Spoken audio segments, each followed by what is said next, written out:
Congress debates the pros and cons of healthcare reform. The average US citizen is facing a more urgent dilemma: to get a swine flu shot or not. When it comes to gambling on health, some people opt for thanks but no thanks. Well, to talk about the heated debate on vaccine safety, RT's Priya Sridhar is joining us live from Washington, D.C., from our studios there. Barbara Lowe-Fisher, the president of the National Vaccine Information Center on the swine flu vaccine debate, is with you there. Priya, tell us more.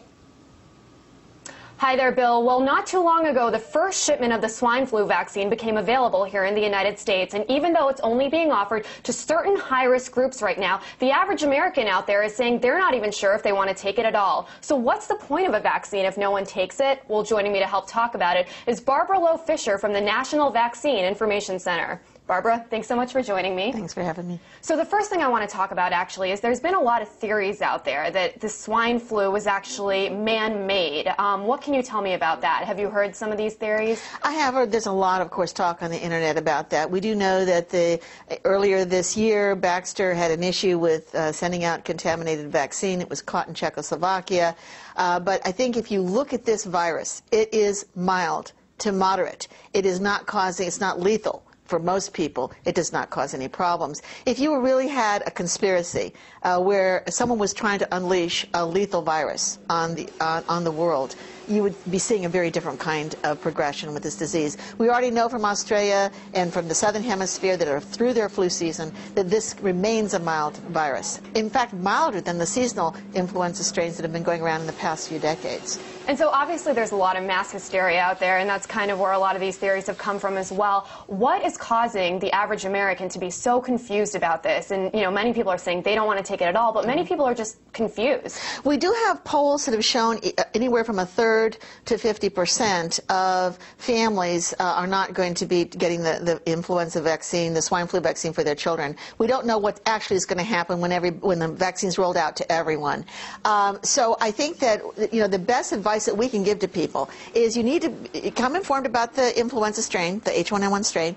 Look at the vaccines. There are 4 manufacturers in the United States that are producing vaccine, 1 live virus vaccine manufacturer and 3 that have the injectable form. Some of these injectable forms contain mercury preservatives. Some people do not want to use mercury-containing vaccines. Our children under 10, they're going to be getting, if they've never gotten a flu shot before, they're going to be getting 2 shots of seasonal influenza vaccine, 2 shots of swine flu vaccine.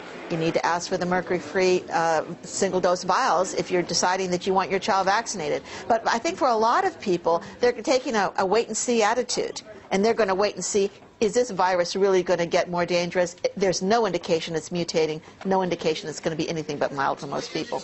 And what about the government? You know, there was a lot of talk that the government could force this vaccine onto certain people. Is there any indication of that happening, and how will that play a role in the average person out there?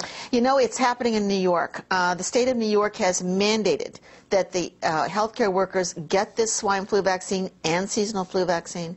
There is a protest going on up there, a continuing protest. The healthcare workers do not believe they should be forced. There are pregnant healthcare workers who do not want to take the vaccine, even though it's recommended for pregnant women. They don't want to do it. There are other healthcare workers that have health conditions that feel that they would be at risk if they took this vaccine. And so it's become a big controversy, and I think it's shining a spotlight that otherwise wouldn't have been shown on the swine flu vaccine program because of this sort of forced vaccination aspect to it. And I mean, in the past, has the government ever forced people to take a vaccine in a pandemic situation? And the other thing I wanted to ask you about is how much money is the government investing in all of this? Wow, this government has invested $7 to $8 billion in this swine flu vaccine program. $1 billion was given to the manufacturers to create the H1N1 swine flu vaccines in the spring.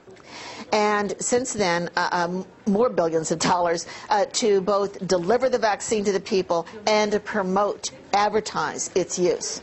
And so would it be a huge loss for them if people didn't take it? It would be a tremendous loss. 190 million doses that have been produced. If they're not used, they will essentially have to be destroyed sometime next year. And so it does become a big problem if there's not an uptake of the vaccine. And what's happening in the rest of the world? Are other countries having similar debates like here in the United States?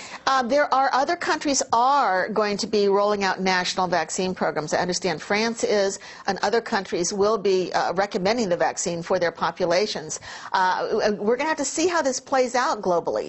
There may be some countries that really do use it on a widespread basis, but you know, from what I'm hearing from other countries and the people we have in other countries, there's a similar sort of wait-and-see attitude by a lot of people. And you know, herd immunity is created when a lot of people get the virus, like in this country, and they have antibodies, and they help interrupt transmission of the virus. So it's not only the vaccine that creates a herd immunity, it's also actually recovering from the virus and having those antibodies that then protect you from future infection. Very interesting stuff, and I'll be keeping you updated when that vaccine becomes available to the regular